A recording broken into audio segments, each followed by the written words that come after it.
$100. Okej, bill, $100. Tani duke menduar që vetëm Shqipëria ka kufi me klon, e kupton Rudina? Pa. Jemi futur atje, kush e dinte që kishte klon bi klon. Mbaj mend që ishte një tokë, domethënë nga këto tokarë, si i thonë këta në përfshatra kështu. E punuar aty. Jemi futur, atje ka qenë një urë dhe lumi.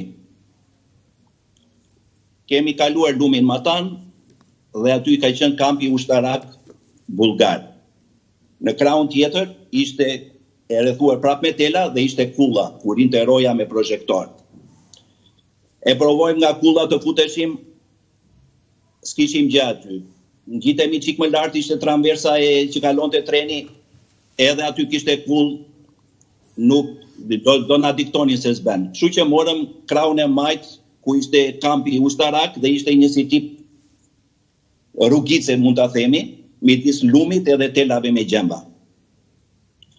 Ik lart e ik poshtë, hajde poshtë, ik lart, hajde poshtë, për të gjetur ndonjë shteg, po atje ishte vetëm tel me gjemba, kufiri.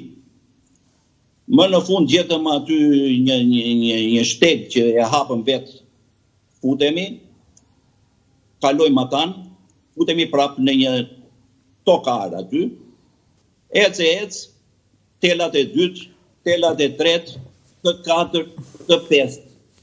Thash me vete ku jemi këtu. 5 radhë me tela në çdo 50 metra. Kur kemi arritur pasaj tek telat e 6, ata ishin vetëm në këmbë të drejtë, nuk ishin shumë të butë, të pambajtëse, domethënë që po të kapeshe atje o do jepnin mase sinjal ose nuk mbajshe dot aty se s'kishin bazament. Dhe i them të shokut, hajde vemi afër kampit, mase gjejmë ndonjë rrugë aty.